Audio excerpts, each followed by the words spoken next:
Assalamualaikum warahmatullahi wabarakatuh. Alhamdulillah wassalatu wassalamu ala Rasulillah. Allahumma shalli ala sayyidina Muhammad wa ala ali sayyidina Muhammad.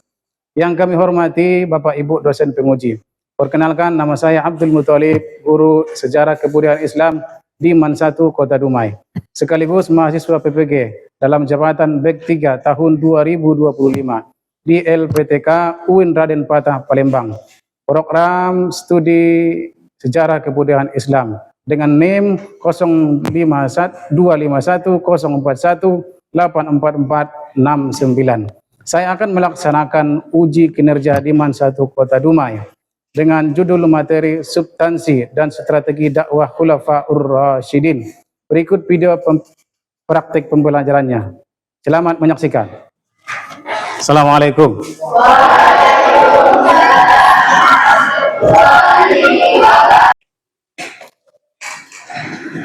Gimana kabarnya? Sehat semuanya? Oke, sebelum kita mulai pembelajaran, mari kita sama-sama membaca doa dipimpin oleh ketua kelas. Ketua kelas siapa? Ayo dimulai.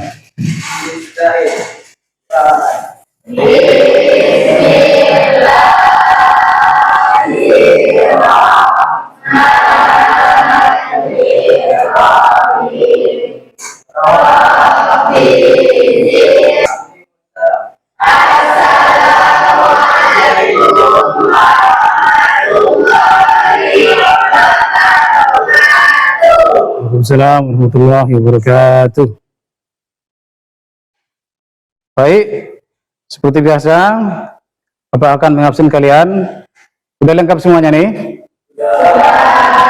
Berarti nihil ya. Oke, Bapak absen dulu. Adli Arif Rahmat, Alifah Nur Syifa. Oke, baiklah, alhamdulillah hari ini kita semua hadir. Ini adalah contoh untuk kedepannya bagaimana kita selalu aktif untuk semangat hidup dengan kehadiran. Baik, mari sama-sama kita mendengarkan lagu Indonesia Raya sebelum kita memulai pelajaran kita, karena kita cinta dengan tanah air kita, yaitu Indonesia Raya. Silakan didengarkan. Ya. Oke. Dah siap?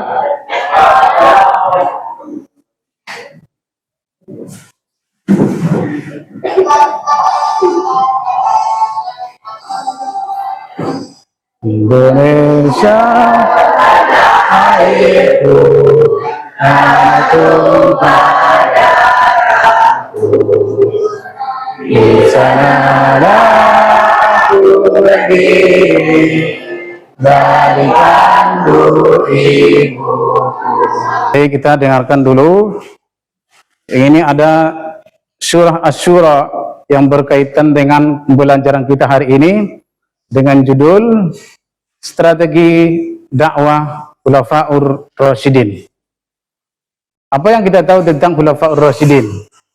Tentu sebelumnya kita sudah belajar bagaimana sebelum sampai materi ini, yaitu dari Nabi Muhammad SAW dilahirkan, sampai dia menerima wahyu, sampai dakwah secara sembunyi-sembunyi, sampai terang-terangan, terus berpindah ke Madinah. Sampai ke Madinah, di situ juga ada dakwah, ada strategi, di mana waktu itu di Madinah, yang tinggal waktu itu di situ ialah kaum Aus dan Hazrat. Kemarin alhamdulillah sudah kita pelajari, maka setelah itu masuklah kita kepada pembelajaran dakwah substansi dan strategi dakwah Khulafaur Rasyidin. Berapa orang atau berapa sahabat Nabi yang disebut dengan Khulafaur Rasyidin? Tentunya ada 4 orang. Yang pertama ialah Abu Bakar, yang kedua, yang ketiga, yang keempat, A'udzu billahi minasyaitonir rajim. Bismillahirrahmanirrahim.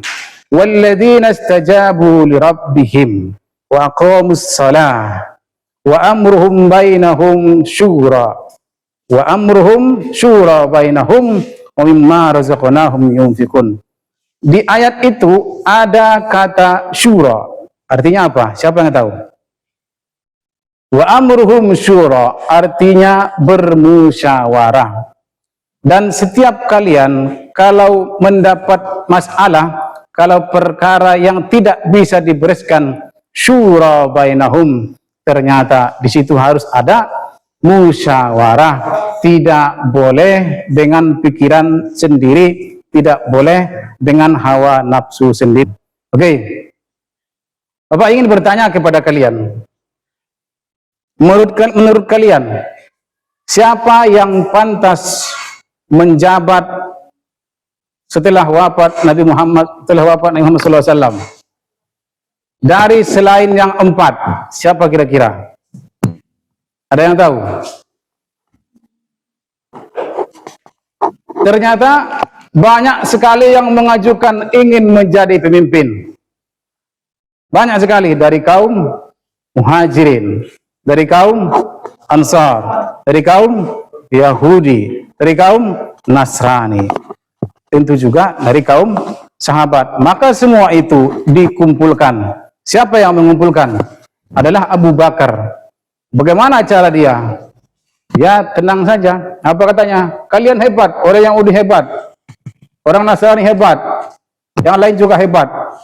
Rupanya ketika Abu Bakar memuji, mereka sadar tidak wajar untuk menjadi pengganti Nabi Muhammad.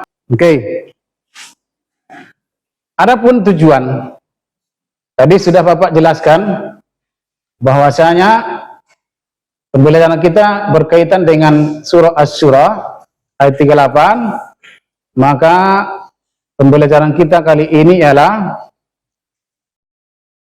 bahwa kepemimpinan Khulafaur Rasyidin adalah teladan bagi.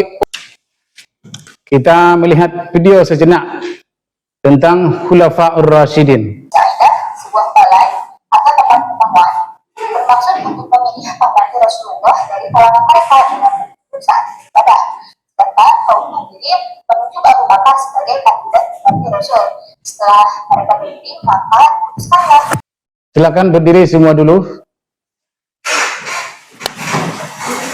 Biar semangat. Diri, ikuti gerak Bapak ya.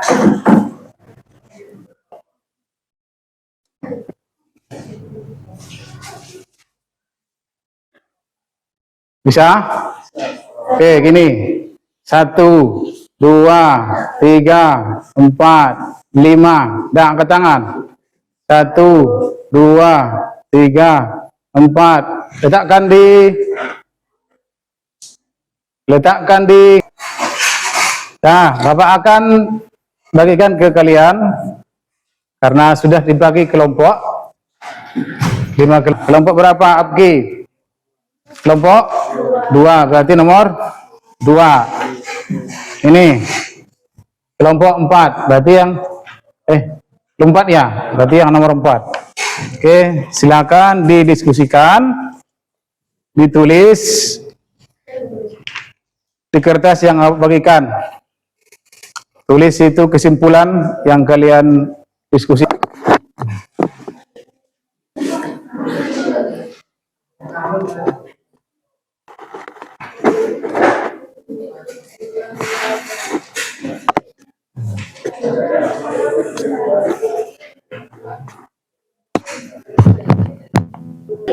Oke, udah selesai semua diskusinya? Ya. Oke, baik. Sekarang kalian akan mempresentasikan tentang judul yang sudah Bapak bagikan. Bahwasanya tadi ada 5 judul. Yang pertama ialah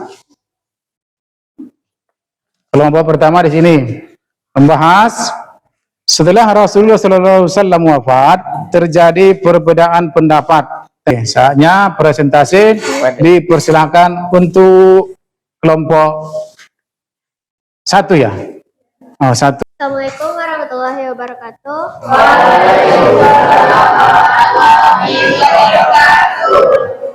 Kami dari kelompok pertama akan membacakan presentasi dari pengangkatan Abu Bakar As-Siddiq sebagai khalifah. Wafatnya Rasulullah SAW membuat kaum muslimin merasa gelisah karena akan terjadi kekosongan pemimpin. Pada kondisi itu terjadi perselisihan antara kaum Ansar dan Muhajirin. Keduanya menginginkan pengganti pemimpin. Saya dari kelompok 2 akan mempresentasikan hasil diskusi saya yang berjudul "Jika kamu hidup pada masa Umar bin Khattab, strategi apa yang dapat kamu usulkan untuk memperkuat persatuan umat di tengah wilayah Islam yang semakin luas?" 1. Pengurusan persatuan internal. A. Membangun lembaga keagamaan, pembangunan masjid di setiap kota dan sudut kota. Penekanan pada prinsip berjamaah, mengingatkan umat tentang pentingnya Islam tanpa jamaah dan ketaatan ini akan mencegah perpecahan. Berdirinya saya di sini, saya akan mempresentasikan hasil dari perbincangan kami tentang studi kasus dengan soal bayangkan jika tidak ada kualifikasi mushaf pada masa Utsman bin Affan, apa dampak yang terjadi bagi umat Islam hingga saat ini. Jadi, jika tidak ada kualifikasi mushaf pada masa Utsman bin Affan, maka kemungkinan besar akan terjadi banyak perbedaan dalam bacaan Al-Quran di berbagai wilayah. Hal itu bisa menimbulkan perpecahan dan perselisihan di antara umat Islam karena tidak ada standar. Saya dari kelompok 4 akan menyampaikan hasil presentasi saya dengan teman-teman saya yang bertema Ali bin Abi Thalib menghadapi kondisi besar. Assalamualaikum warahmatullahi wabarakatuh. Waalaikumsalam warahmatullahi wabarakatuh. Saya dari kelompok 4 ingin bertanya ke kelompok 1.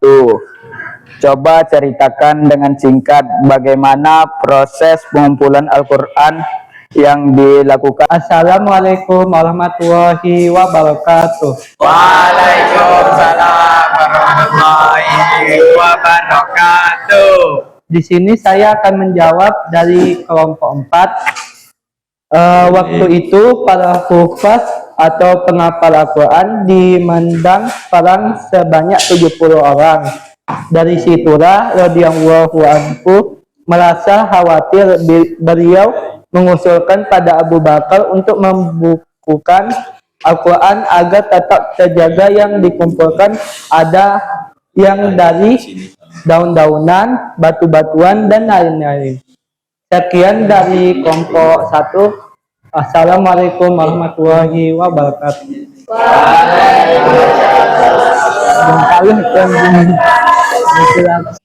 Assalamualaikum warahmatullahi wabarakatuh.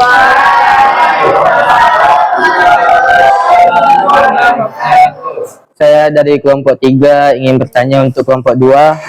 Mengapa Umar bin Khattab dipilih menjadi khalifah setelah Abu Bakar As-Siddiq?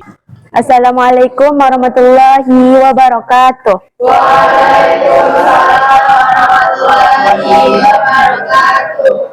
Saya dari kelompok 5 ingin bertanya kepada kelompok 3. Selama masa kekhalifahan Utsman, kemana saja ekspansi wilayah Islam dilakukan? Sekian. Assalamualaikum warahmatullahi wabarakatuh.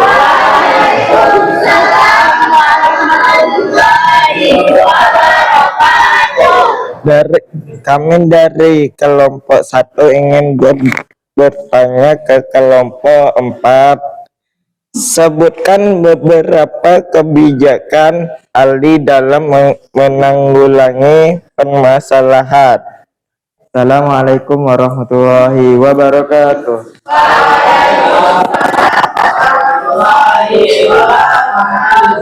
Saya memberi pertanyaan kepada kelompok 5. Siapakah di antara khalifah yang masa pemerintahannya paling singkat yang dihabiskan untuk memulihkan stabilitas internal dan menghadapi pemberontakan? Sekian. Assalamualaikum warahmatullahi wabarakatuh. Waalaikumsalam warahmatullahi wabarakatuh. Baik, untuk menjawab pertanyaan dari kelompok 5, ekspansi berlanjut ke berbagai arah di bawah pemerintahan Utsman.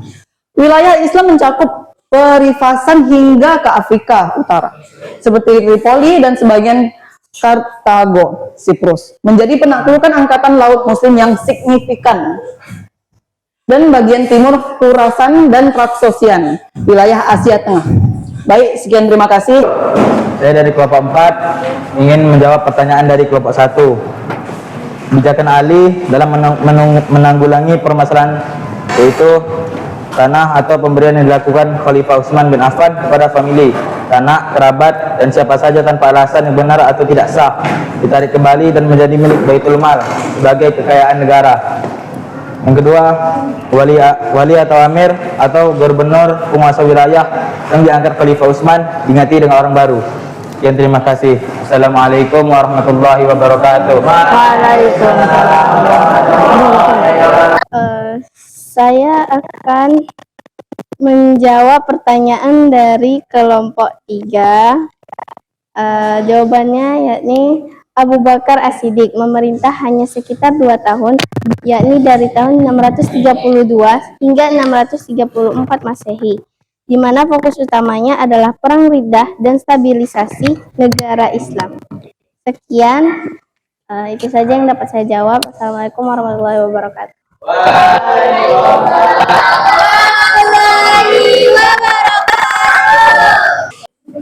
Bapak akan meluruskan dari semua jawaban dari kelompok kalian. Pertanyaan pertama adalah proses pengumpulan Quran dari umur, karena banyaknya para hufaz, para yang hafal Quran meninggal, maka Umar berpikir untuk mengadukan kepada Abu Bakar supaya mengumpulkan Al-Quran. Maka apa jawab Abu Bakar? Dia menyetujui apa yang diminta oleh Umar bin Khattab. Maka dikumpulkanlah Al-Quran waktu itu, diambil dari batu-batu, ada yang sahabat waktu itu yang gugur diambil dari daun-daunan, maka waktu itu terkumpullah Al-Quran. Pertanyaan kedua ialah, mengapa Umar bin Khattab menjadi khalifah yang kedua, padahal masih banyak calon yang lain? Kira-kira calon yang lain siapa selain Umar bin Khattab? Tentu banyak sekali. Zaid bin Zaid, Abdurrahman bin Auf, Ali bin Abi Thalib, dan yang lain-lainnya. Lalu kenapa Umar bin Khattab menjadi khalifah yang kedua? Ternyata karena dia adalah seorang yang pemberani. Tapi sebelumnya Abu Bakar sudah bermusyawarah kepada sahabat yang lain tentang siapa yang paling pantas untuk menjadi khalifah yang kedua. Maka dari hasil musyawarah mereka terpilihlah bahwasanya Umar bin Khattab lah yang pantas menjadi khalifah yang kedua. Oke, untuk pertanyaan ketiga, tadi yang ditanyakan oleh kelompok 5. Selama masa kekhalifahan Utsman bin Affan, kemana saja ekspansi wilayah Islam yang dilakukan oleh beliau? Bagi anak bapak yang bisa menjawab, silakan tunjuk tangan. Nah, silakan. Ekspansi berlanjut ke berbagai daerah. Di bawah pemerintah Utsman, wilayah Islam mencakup perluasan hingga ke Afrika Utara, seperti Tripoli dan sebagian Kartago. Siprus menjadi penaklukan angkatan laut yang signifikan, dan bagian timur Khurasan dan Traksosian, wilayah. Oke, terima kasih. Tepuk tangan dulu. Apakah kekhalifahan Abu Bakar As-Siddiq, Umar bin Khattab, Utsman bin Affan, dan Ali bin Abi Thalib? Nanti kalian tulis di kertas, nanti kumpulkan ke bapak. Oke. Dan insya Allah minggu depan akan kita bahas bersama. Wallahu a'lam. Oke. Assalamualaikum warahmatullahi wabarakatuh. Oke. Subhanallah.